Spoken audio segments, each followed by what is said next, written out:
नमस्कार दोस्तों, स्वागत है आपका मेरे YouTube चैनल किताबों की दुनिया में। इस चैनल पर मैं किताबों से संबंधित जानकारियाँ शेयर करता हूँ। तो अगर आप इस चैनल पर पहली बार आ रहे हैं तो ज़रूर सब्सक्राइब करें, और किताबों में रुचि है तो सारी वीडियोस देखें, पुराने वीडियोस भी देखें, अपने दोस्तों और अपने रिश्तेदारों के साथ ज़रूर शेयर करें और उन्हें भी ये चैनल सब्सक्राइब करने के लिए कहें। तो चलिए आज की चर्चा शुरू करते हैं। तो आज की चर्चा जो है वो TBR पर है। जो बुक ट्यूब से जुड़े हुए हैं उनको, आप सबको तो पता ही है कि TBR का मतलब होता है टू बी रेड। तो मैं उन्हीं किताबों के बारे में आपको बताने वाला हूँ जो मैं आने वाले 1 महीने में शायद पढ़ने की कोशिश करूँगा। कोशिश क्या, मैं पढ़ूँगा ही पढ़ूँगा। तो कुल 7 किताबें हैं जो मैं पढ़ने वाला हूँ, जो मैंने प्लान किया है।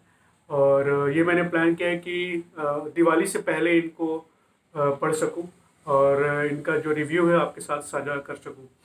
तो चलिए शुरू करते हैं, देखते हैं वो कौन कौन सी किताबें हैं। ये बता दूं कि इन 7 किताबों को अगर पृष्ठ को जोड़ दिया जाए, उनकी गिनती जोड़ दी जाए, तो तकरीबन 2008 के करीब पेज होते हैं जो मुझे पढ़ना है। तो ये मैंने खुद को अपना एक टारगेट दिया है।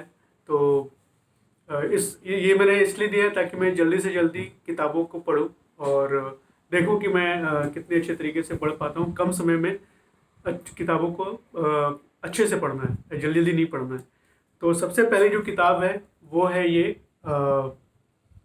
दी भुट्टो मर्डर ट्रेल। इसके बारे में जो मैंने जो बुक शेल्फ टूर कराया था उसमें बताया था। तो ये बेनजीर भुट्टो का जो मर्डर हुआ था उसके पहले क्या क्या घटनाएं हुई थी जिससे बेनजीर भुट्टो को खुद लगा कि उनके ऊपर लाइफ थ्रेटनिंग अटैक होने वाला है। और या फिर एक दो बार उनको लगा भी कि कुछ जो अटैक हुई थी उनके ऊपर भी थी। तो और और एक जर्नलिस्ट हैं, पाकिस्तान के जर्नलिस्ट हैं जिन्होंने ये किताब लिखी है, वो है मिस्टर आमिर मीर।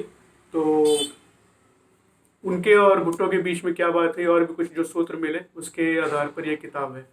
तो ये है एक किताब। दूसरी किताब जो है वो है मिशन ओवरसीज, इंडियन आर्मी की जो है। तो इंडियन आर्मी ने बहुत सारे मिशंस किए थे। जो यूनाइटेड नेशन की जो पीस कीपिंग फोर्स है उसके साथ मिलकर इंडियन आर्मी काफ़ी मिशन पे जाते रहते हैं। लेकिन कुछ ऐसे मिशन हैं जो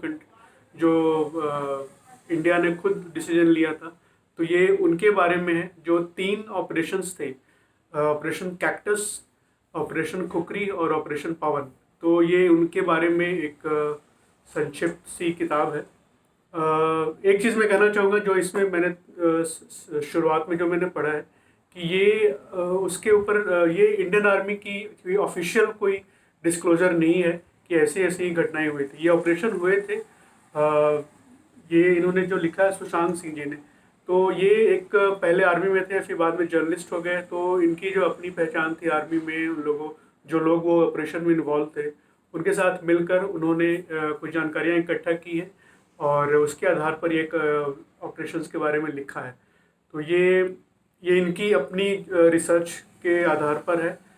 इंडियन आर्मी का ये ऑफिशियल डिटेल्स नहीं है इनके ऊपर। दूसरी किताब हिमालयन ब्लंडर, मैं थोड़ी सी इसको पढ़ भी चुका हूँ। थोड़ी क्या मतलब 100 पेज करीब मैंने पढ़ लिया है इसको।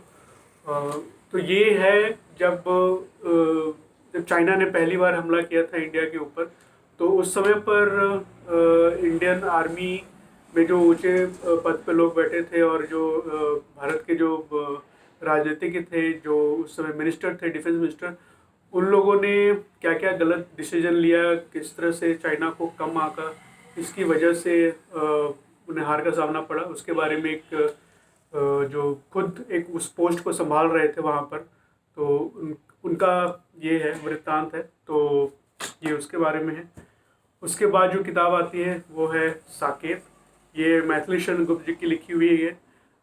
रामायण के ऊपर ही है, कविता के रूप में है।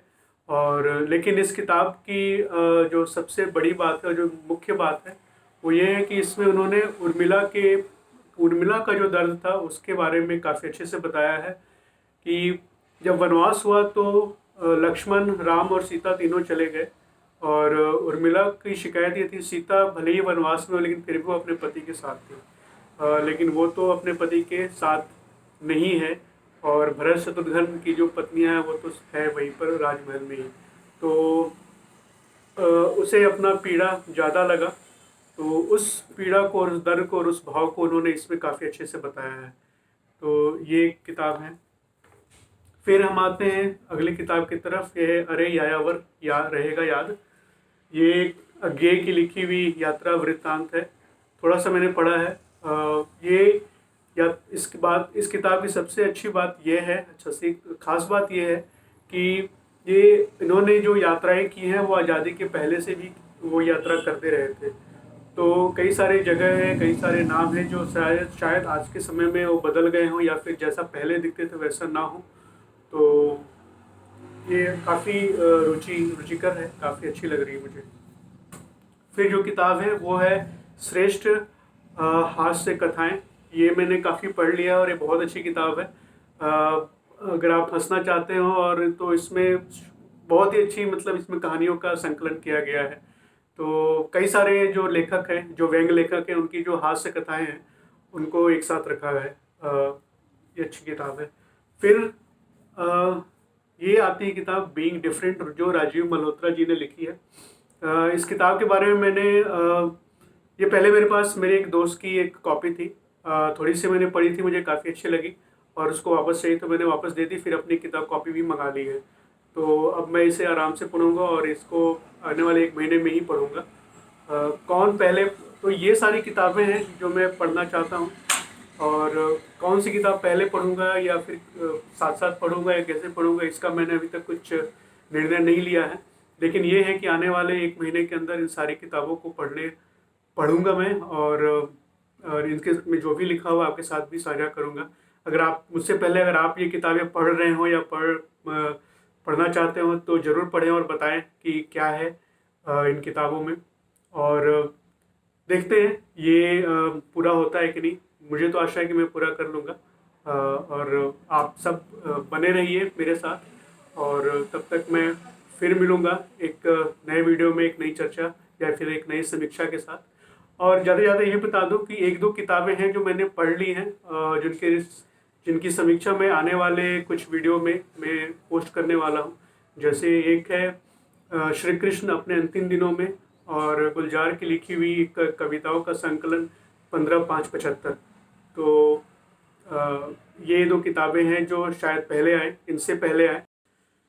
तो फिर मिलते हैं एक नए वीडियो में एक नई चर्चा के साथ। तब तक आप अपने आनंदमय जीवन को और आनंदित करते रहिए और लाइफ एंजॉय करते रहिए, मस्त रहिए।